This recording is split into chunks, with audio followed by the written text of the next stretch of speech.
membuat produk tersendiri dari hasil teknologi itu, tidak hanya menggunakan teknologinya gitu. Yang pertama juga ada target hafalannya, yaitu minimal 2 juz.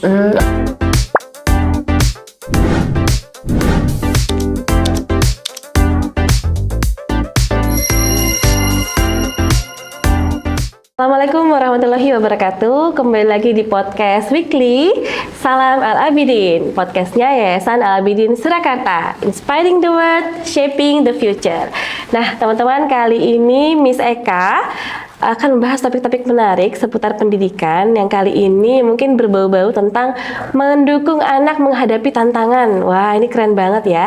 Kali ini Miss Eka nggak sendiri, tapi Miss Eka bersama dengan Tarat, Miss Yuni dari SDI Al-Abidin Boyolali. Nah Miss Yuni, gimana kabarnya? Alhamdulillahirrabbilalamin. Alhamdulillah baik ya Miss Yuni. Miss Yuni boleh kenalan dulu nggak? Miss Yuni ini siapa, dari unit mana, dan sebagai apa?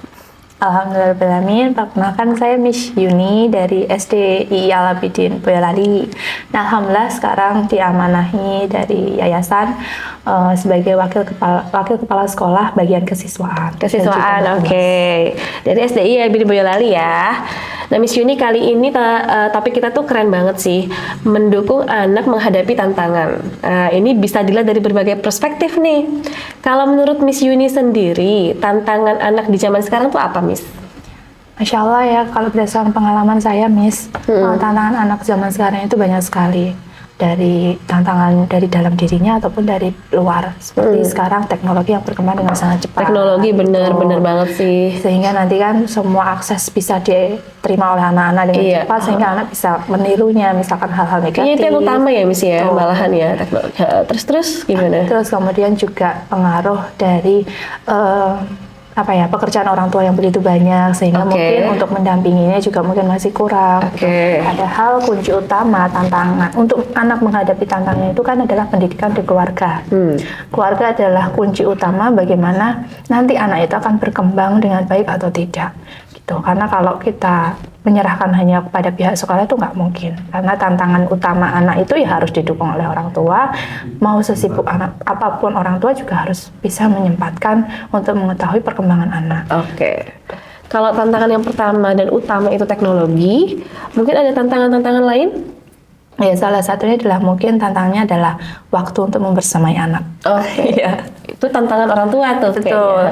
Nah, yang mana nanti berpengaruh juga ke emosinya anak. Sehingga anak kan mungkin akan butuh perhatian lebih, kemudian anak-anak jadi lebih ingin diperhatikan, dan mungkin barangkali kadang-kadang mereka akan sering main dengan gadgetnya. Gitu, ketika orang tuanya kurang perhatian atau kurang waktu. Kalau kita menelusuri teknologi ini ya, gara-gara teknologi kan, jadi akses anak-anak terhadap dunia luar itu tidak terbatas. Mereka bisa mengakses dari rumah aja, itu bisa ngeliat macam-macam tuh teknologi ini. Nah, itu menurut aku tantangan yang besar banget sih. Iya. Jadi kalau misalkan nggak ada pendampingan dari rumah, wah itu bisa kebablasan ya. Betul sekali. Jadi kalau misalkan di sini teknologi itu terlalu bebas, itu gimana tuh kayak kita sebagai orang tua, peran kita? Nah, itu bisa menyaringnya misalkan dengan menonton hal-hal yang positif gitu, dan berikan waktu ketika dia harus pegang gadget itu jam berapa sampai jam berapa, misalnya dalam seminggu. Betul, ada rules, ada aturan-aturan yang harus anak taati di rumah. Mohon dengan sangat orang tua itu di rumah memberikan aturan yang jelas, karena kan yang namanya rumah itu juga berperan penting termasuk di dalamnya. Oh, bangun tidur jam berapa? Oh, anak harus belajar jam berapa? Oh, anak harus menonton TV jam berapa atau menonton di YouTube jam berapa? Itu ada aturannya, tidak semuanya diberikan pada anak. Wah, ini mengerikan juga ya. Teknologi itu kayak ibarat dua mata pisau loh. Yang satunya tajam, yang satunya tumpul. Tapi kalau misalkan yang tajam ini kita nggak asah, maksudnya nggak kita arahkan dengan sebagaimana mestinya, itu bakal menjadi tantangan yang luar biasa. Miss, kalau orang tua itu bisa ngapain lagi ya Miss terhadap tantangan ini ya, selain membagi waktu anak? Ada lagi nggak kira-kira? Nah, orang tua itu berkontribusi untuk menghadapi tantangan kepada anak-anaknya ya. Memberikan waktu bersama itu dengan memberikan pendidikan Islam kepada anak-anak. Oke, pendidikan Islam. Jadi bahkan pendidikan Islam itu sangat penting sekali buat anak-anak, terutama kita ya orang Muslim ya. Saat kita berencana punya anak itu ya dari bahkan kita berencana hamil itu ya harus dikenalkan Islam. Bagaimana saat hamil itu anak juga sudah didengarkan Quran, bagaimana anak-anak itu sudah didengarkan sholawat kepada Nabi atau juga zikir. Nah, saat dalam kandungan, bagaimana bundanya itu bersabar menghadapi segala emosi yang dihadapi di luar kan, hormon-hormonnya lagi tinggi mungkin ya. Nah, itu pengaruh sekali pada tumbuh kembang anak di dalam kandungan. Saat sudah lahir pun juga mulutnya bunda itu juga punya pengaruh sekali terhadap anak. Misalnya saat dia, namanya anak kecil itu kan pasti akan banyak bergerak dan saat mulut kita sudah bilang, ih anaknya nggak bisa diem. Nah, bundanya udah ngomong kayak gitu, itu kan kayak doa ya, yang akan langsung sampai kepada Allah. Dan ini yang jadi kunci utama bagaimana menghadapi tantangan itu adalah salah satunya, ayo kita orang tua itu mengucapkan kata-kata yang baik kepada anak. Meskipun anak itu sangat menjengkelkan hati kita, bahkan ada kisahnya yang di Arab itu, pemimpin di Mekah itu, dia bisa jadi pemimpin di Mekah di sholat Ka'bah atau saat kita umroh haji itu ada yang mana anaknya itu dulu pernah melakukan hal yang kurang terpuji lah. Bundanya berdoa agar jadi imam masjid. Oh iya, masjid. Nanti kamu jadi imam besar gitu. Itu bundanya lagi jengkel kan, posisi bundanya lagi jengkel. Benar, kun fayakun Allah nyatakan jadi. Nah, bagaimana tantangan itu harus dihadapi? Yaitu dari proses hamil, kemudian saat anak lahir, itu kita berusaha bunda dan bapak mengendalikan kata-kata yang keluar pada anaknya. Walaupun sampai jengkel, kata-kata yang keluar itu yang baik-baik. Itu akan menjadi doa terutama kepada anak. Terus setiap hari ya kita memang harus membiasakan Islam itu dari rumah. Yo kalau subuh yo bangun, yo ngaji. Bahkan anaknya 0 sampai 5 tahun itu ya sudah sering diajak sholat bersama. Bahkan saat mungkin sebelum 5 tahun ya baru 10 bulan, 12 bulan atau bahkan baru lahir, bundanya sholat, anaknya taruh di sampingnya. Oh, itu kayak semacam strategi orang tua ya? Sejak dari dini. Nah, kalau sudah kelewat nih, saya dulu sudah nggak seperti itu ini karena saya sibuk kerja, anak saya titipkan mbah misalnya atau bule atau misalkan lewat. Apa yang harus saya lakukan? Ini banyak yang saya hadapi ketika anaknya sudah usia 4 tahun, 5 tahun. Tidak ada kata terlambat. Yang pertama adalah menyadari sendiri dan menerima bahwa oh ya anak saya ini memang mungkin ada anak yang meniru kata-kata kotor dari temannya begitu cepat, atau mungkin anaknya begitu tantrum marah sehingga nggak bisa mengendalikan diri, sehingga mungkin di sekolah sering nyubit temennya kan. Tantangan-tantangan yang dia hadapi itu anaknya itu kan karena melihat sesuatu gampang ditiru kan ya. Nah, pertama yang selanjutnya adalah orang tua bisa menerima, oh ya memang anak saya melakukan itu. Oh ya, anak saya memang ada hal yang kurang terpuji, dan itu harus diterima dulu. Ketika anak melakukan kesalahan misalkan, ketika orang tua menerima itu, Allah kan ridho, itu posisinya orang tua. Allah pasti akan selesaikan dengan semuanya. Allah yang akan bantu. Nah, ketika kita udah menerima, kita berdoa sama Allah, kita usaha. Benar banyak kasus yang ketika orang tuanya menerima, oh ya anak saya ada masalah ini, ada masalah ini. Kemudian orang tuanya ikut berubah, mengikuti ajarannya Islam. Alhamdulillah banyak sekali perubahan yang anaknya juga ikut berubah menjadi lebih solih. Iya, saya pernah dengar tuh Miss, katanya kesolihan anak itu tergantung dari kesolihan orang tua nggak sih? Ya karena ada orang tua yang mohon maaf sering berbuat maksiat, itu ngaruhnya juga efeknya ke anaknya, ya kan? Ya itu ternyata emang kejadian ya Miss ya? Betul sekali, itu sangat berdampak sekali. Bagaimana cara menghadapi tantangan-tantangan anak di zaman sekarang itu, pertama itu di orang tua memang. Itu anak itu pasti bisa berubah kok, lebih baik ketika orang tuanya juga mau berubah. Bahkan mengapa kita itu disuruh untuk makan makanan yang halal, kan termasuk di situ. Pengaruh ke kita, darah kita yang kita makan itu halal apa enggak kan? Akhirnya bukan berdarah, betul. Terus kemudian ke anak, orang tuanya mungkin makanan yang kita berikan itu haram atau tidak. Pengaruh ke anak, perilakunya anak mau sholat apa enggak, bangkang atau enggak, itu dari segala hal termasuk halal dan haramnya itu. Bener banget. Perlu sangat diperhatikan karena ketika nanti kita bicara hal baik ke anak pasti akan diterima. Karena apa? Yang masuk ke dalam tubuhnya juga hal yang toyib-toyib aja. Betul, ya. yang toyib-toyib saja. Kembali ke ini Miss, tantangan tadi anak teknologi ini. Generasi Alpha itu kan kayak apa ya, udah erat banget sama teknologi. Mereka tuh nggak bisa lepas gitu sama gadgetnya. TikTok-an, terus kayak live IG, kayak itu udah jadi habit dan budayanya mereka saat ini. Terus ini kita bicara mungkin dari segala umur ya. Mungkin kita karena SD ini, mungkin kita bicara tentang anak usia preschool sama usia sekolah dasar ya. Ini kan mereka termasuk dalam generasi Alpha. Generasi Alpha ini generasi yang mudah sekali menerima akses teknologi. Kayak kira-kira tuh strategi apa ya Miss ya buat orang tua selain membuat rules tentang anak-anak ini? Ataukah mereka harus mantengin terus anaknya atau mungkin ada hal yang lain bekerja sama dengan sekolah atau gimana mungkin? Kalau zaman sekarang itu kan tidak bisa lepas dari gadget, maka diarahkan, betul kan? Diarahkan bagaimana cara menggunakan gadget yang baik, bagaimana dia harus menonton hal-hal yang terpuji. Bahkan kalau memang potensi anak itu memang suka nge-game atau memang anak-anak itu suka membuat sesuatu atau kreatif, banyak idenya, ya bisa diarahkan anak untuk menggunakan teknologi dengan baik. Betul. Bahkan salah satunya juga membuat produk tersendiri dari hasil teknologi itu, tidak hanya menggunakan teknologinya gitu. Bahkan dari usia 4 tahun, 5 tahun kan mungkin seminggu berapa kali, durasinya berapa menit misalkan, sudah dikenalkan dengan laptop atau dengan HP, tapi mereka belajar gambar di laptop gitu ya. Atau dia menulis kata, belajar kata ya kan. Berarti bikin sesuatu yang produktif dari gadget itu ya. Misalkan contoh membuat konten positif. Bisa nggak sih? Bisa juga kalau misalnya pas liburan ternyata bikin ya seperti kita misalnya pas lagi liburan ini bikin YouTube sendiri, vlog juga bisa kayak gitu, atau jalan-jalan di vlog sendiri ya bisa. Miss jadi teringat deh di SDI ini kan ada program-program ya. Nanti kita cerita banyak deh ya. Sekarang balik ke ini dari strategi orang tua. Sekarang bagaimana sih menurut Islam itu memandang pentingnya pendidikan untuk anak? Kalau untuk pendidikan untuk anak itu pasti sangat penting sekali, karena kan Islam itu memerintahkan kita untuk menuntut ilmu sepanjang hayat.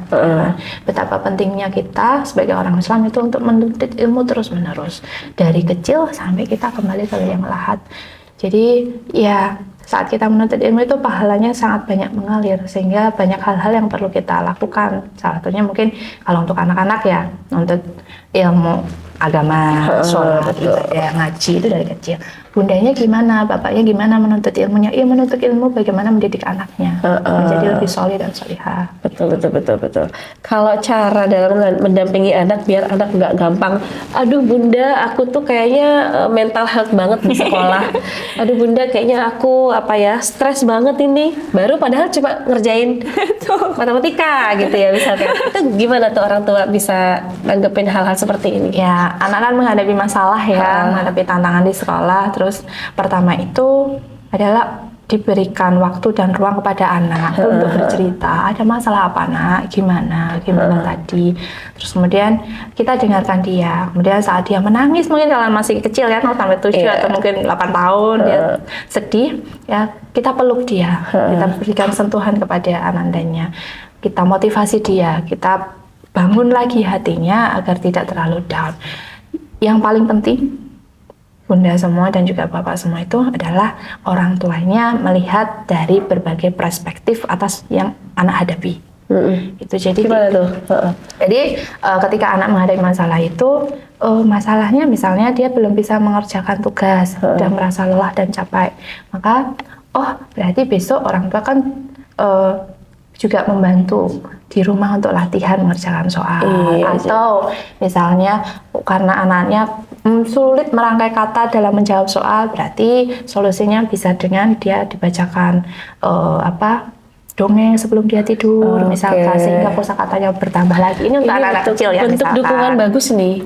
Jadi bukan sekedar mendukung anak itu memanjakan mereka ya, justru kita kayak membantu mereka untuk bisa lebih produktif nggak sih?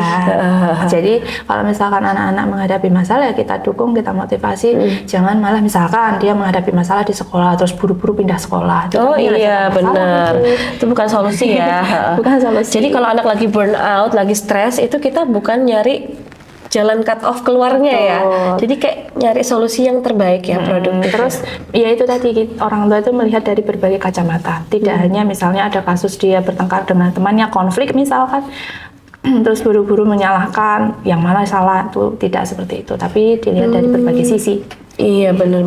Barangkali memang anaknya yang keliru. Betul. Dan kita akhirnya ternyata anakku keliru, terus pengen membela anaknya terus. Nah itu kalau kita membela anak kita terus, maka yang terjadi adalah anak merasa terbela. Maka ketika dia besar sudah nggak ada orang tuanya, pasti akan sangat kolaps ibaratnya kalau perusahaan ya.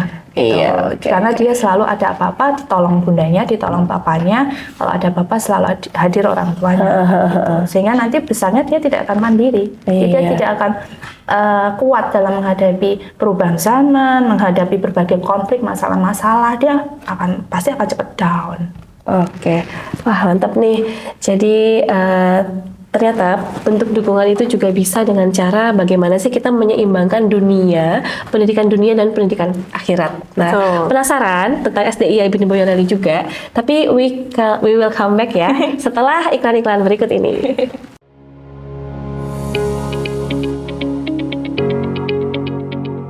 Gak akan rugi deh setelah di SDI Al-Abidin Boyolali. Keuntungannya didapat banyak banget loh.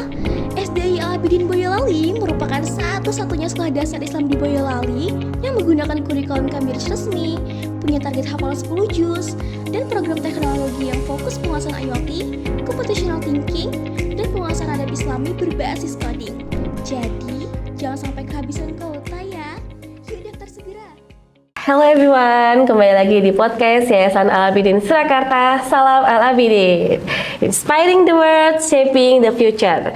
Kali ini kami akan meneruskan pembahasan kita yang menarik tadi tentang dukung anak hadapi tantangannya. Wah, tadi sudah sampai di mana peran serta orang tua untuk memberikan pendidikan Islami dan juga pendidikan duniawi yang seimbang. Tapi bagaimana caranya ya teman-teman ya? Coba Miss Yuni, bagaimana sih sebenarnya orang tua perannya itu dalam memberikan pendidikan Islami tapi juga seimbang sama pendidikan duniawinya, atau kebalikannya ya, duniawi dan Islaminya, supaya mereka sukses dunia dan akhiratnya gitu. Miss Yuni gimana tuh? Yang bisa dilakukan oleh orang tua ya selain mendidik di rumah, tentunya kan memberikan teladan yang baik saat di rumah, memberikan ajaran-ajaran Islam yang sudah diketahui atau yang belum diketahui orang tua itu, untuk orang tua juga belajar tentang Islam kemudian diajarkan ke anak-anak kan. Kemudian, nah yang selanjutnya juga orang tua juga memilihkan sekolah yang terbaik buat anak-anaknya, yang mana sekolah yang ya karena kita orang Islam ya carikan sekolah yang memang diajarkan Islam. Betul, pendidikan Islami, pembiasaan. Kemudian dicarikan juga sekolah yang mana anak-anak nanti kira-kira punya skill yang bisa dia gunakan untuk menghadapi dunianya ini. Betul, dunia semakin kejam, akhir zaman gitu ya. Nah itu kan setiap anak kan unik dan berbeda, pasti punya minat bakat atau keahlian yang berbeda-beda gitu kan, dan mereka pasti punya kecerdasannya masing-masing, sehingga kan bisa diarahkan tuh cari sekolah yang seperti apa ya, yang Islamnya juga dapat, kemudian dia juga skillnya terasah, benar-benar, kemudian anaknya juga berprestasi sesuai bidang minat bakatnya kayak gitu. Nah salah satunya juga bisa di SDI Al-Abidin Boyolali gitu kan, karena ada 3 program ya. Betul. Boleh dijelaskan sedikit di sini? Nah kalau di SDI Al-Abidin Boyolali itu ada 3 program ayah dan bunda semua, yaitu Cambridge ICP, yang mana semuanya itu dengan kurikulum Cambridge, asli lisensi dari Cambridge. Gitu. Jadi anak-anak sejak daftar itu sudah bisa milih program unggulan, sudah bisa milih Cambridge atau jurusan yang lain, dan nanti anaknya juga belajar bahasa Inggris di situ. Kemudian yang kedua itu ada program unggulan yang namanya tahfiz atau TCP. Jadi memang fokusnya ya anak-anak menghafalkan Al-Quran sebanyak 10 juz dari kelas 1 sampai kelas 6. Targetnya 10 juz. Karena fokusnya dengan Quran ya pasti setiap hari akan sering bertemu dengan Quran. Kemudian yang ketiga itu ICT atau anak-anak juga belajar tentang IT. IT. Jadi sesuai biasanya anak-anak yang ingin estetik atau kreatif, idenya banyak, itu bisa masuk di program ICT. Yang suka explore. Oke, berarti idenya anak bebas memilih ya, Miss? Iya, jadi anak nanti bebas memilih sesuai minat bakatnya bahkan sejak mendaftar ayah bunda. Nah, yang di IT ini juga dan juga di Cambridge itu anaknya juga diajarin Islam, terutama juga ada target hafalannya yaitu minimal 2 juz. Oke. Jadi walaupun bukan tahfiz tetap ada belajar Qur'ani ya, Miss. Wah, keren banget nih. Pastinya Cambridge, IT sama tahfiz ini udah mengakomodir gaya belajar anak, terus juga minat anak, passionnya di mana itu udah ketahuan ya? Iya, betul. Nah, sejak mendaftar itu kan kita ada observasi yang bisa diarahkan ke arah mana nih anak-anaknya kira-kira kayak gitu.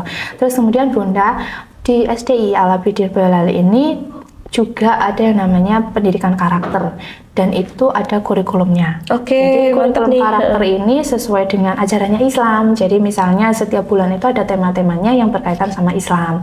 Jadi misalnya kayak kayak bulan Juli itu kan tentang mandiri anak, kemudian belajar untuk menyiapkan bekalnya sendiri, yang mana anaknya itu juga nanti kesehariannya itu ada mutabaahnya, misalnya bangun tidur lebih awal itu ada mutabaahnya, kemudian setiap bangun tidur dia juga sholat subuh itu ada mutabaahnya, dan itu juga orang tua juga memantau, gurunya juga memantau. Jadi apakah benar ini anaknya mandiri bangun sendiri tanpa dibangunkan, kemudian dia sholat subuh, kayak itu ada mutabaahnya harian. Di sekolah pun begitu, nanti anak-anak misalnya dia sudah bisa membagikan makanannya secara tertib dan baik, rapi kayak gitu.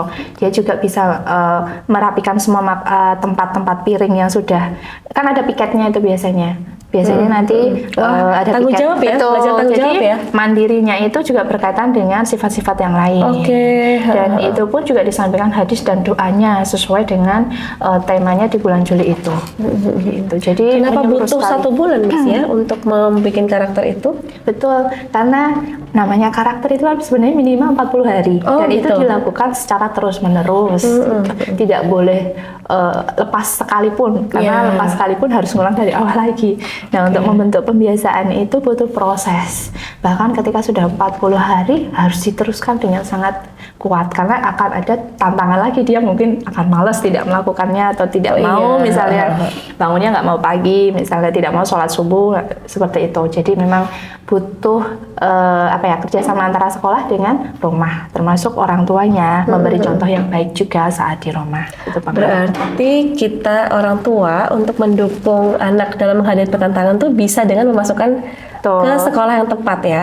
Saya rasa SDI Al-Abidin Boyolali ini luar biasa ya. Jadi kayak pendidikan karakternya dapet, terus apa tadi jurusan-jurusan yang diminatin dapet, terus kaitannya sama produktivitas tadi, Miss, di Cambridge, terus IT sama TCP itu bisa membuat mereka terselimurkan dari kegiatan-kegiatan negatif gak sih? Iya, betul. Jadi kalau misalkan anak-anaknya Bunda itu sekolah di SDI Al-Abidin Boyolali itu kan misalnya memilih program Cambridge, maka dia punya target yaitu bisa public speaking in English. Jadi benar. Public speakingnya bisa pasti explore akan itu ya. Terus kemudian dia juga akan dilatih menulis dalam bahasa Inggris, ya kan? Gitu. Terus kemudian juga nanti ada kegiatan-kegiatan yang mendukung programnya Cambridge. Bahkan ada show up anak di atas panggung itu tentang, dan itu per minggu per bulan ada. Kayak assembly gitu ya? Iya, gitu. Kemudian nanti kalau untuk yang memang targetnya untuk yang Cambridge ya otomatis dia bisa bahasa Inggrisnya itu bagus dari segala lini, mendengar, membaca, menulis, bahkan juga menyampaikan. Kemampuan global nih, kemampuan yang dibutuhkan saat ini. Bahkan buku-bukunya di Cambridge itu Masya Allah ya global, maksudnya ketika melihat buku-buku Cambridge itu wawasannya akan semakin terbuka lebar. Karena memang kan standarnya Cambridge kan standar internasional yang diakui dunia. Makanya lisensinya resmi sekali, dan ketika masuk sekolah yang Cambridge SD sampai SMA, kalau Cambridge pasti dia mudah untuk bisa kuliah di luar negeri. Mantap.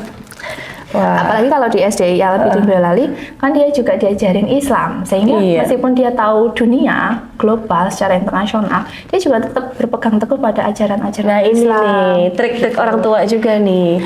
Anak boleh belajar sebanyak-banyaknya, tapi kembali pada komitmen dia terhadap agama ya.